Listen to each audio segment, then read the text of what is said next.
हमारे नुमाइंदे प्रशांत बराह रास्त मुंबई से हमारे साथ जुड़ चुके हैं। कार्रवाई हुई है छापामार आईटी की राहुल कनाल के घर पर, वहीं इस हवाले से काफी हंगामा भी बर्पा हो गया है। प्रशांत, बिल्कुल, देखिए, आज सवेरे 5 बजे की बात की जाए तो सिर्फ राहुल कनल ही नहीं बल्कि मुंबई के वेस्टर्न सबब के एक नेता हैं संजय कदम, उनका नाम है। उनके घर पे भी छापेमारी की प्रक्रिया को अंजाम दी जा रही है। वो भी शिवसेना के नेता है। तीसरा नाम जो सामने आ रहा है, आरटीओ का एक ऑफिसर है जो एक शिवसेना के बड़े नेता का करीबी माना जा रहा है। उसके घर पे भी इनकम टैक्स से छापेमारी की प्रक्रिया को अंजाम दिया जा रहा है। यानी कुल मिलाकर देखा जाए 3 जगहों पर इनकम टैक्स के विभाग की छापेमारी की प्रक्रिया सुबह से चल रही है। ऐसे में आदित्य ठाकरे ने जिस तरह से कहा कि महाराष्ट्र कभी झुकेगा नहीं, इसे लेकर के बीजेपी आक्रमण हो चुकी है।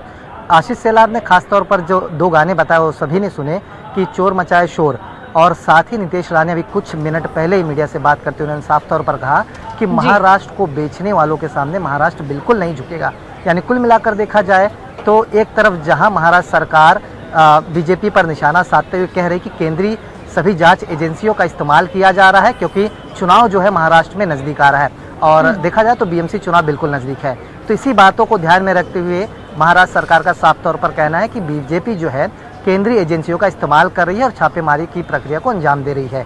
वहीं दूसरी तरफ बीजेपी का साफ तौर पर कहना है कि अगर इन लोगों ने कुछ नहीं किया है, आयकर विभाग और ईडी विभाग अगर कहीं पर कार्रवाई कर रहे हैं, तो अगर इन्होंने चोरी नहीं की तो इनको किस बात की डर है। यानी कुल मिलाकर देखा जाए राजनीति महाराष्ट्र में गर्माती जा रही है।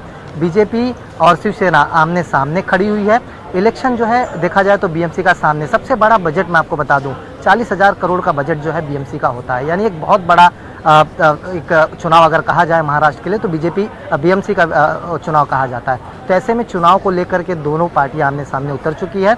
एक तरफ जहां इनकम टैक्स और केंद्रीय एजेंसियों की कार्रवाई की बात जब सामने आती तो शिवसेना जो है बीजेपी पर टारगेट करके इशारा देती है कि केंद्रीय एजेंसियों का इस्तेमाल जो है चुनाव आते ही जो है बीजेपी कर रही है। और यही वजह है कि अलग अलग राज्यों में जब चुनाव आए थे तो वहां पर भी बीजेपी ने केंद्रीय एजेंसियों का इस्तेमाल किया था। लेकिन वहीं बीजेपी का साफ तौर पर कहना है कि केंद्रीय एजेंसी अपना काम कर रही है, अगर इन्होंने चोरी नहीं की है तो आखिर बिल्कुल लगातार प्रशांत बीजेपी का जवाब यही रहता है कि अगर कोई चोर नहीं है तो उसको डरने की क्या जरूरत है। प्रशांत, बेहद शुक्रिया तमाम तर जानकारी के लिए। तो आपको बता दें कि महा सरकार के लिए एक और झटका इसको कहा जा सकता है, क्योंकि राहुल कनाल के घर पर आईटी ने छापा मारा है।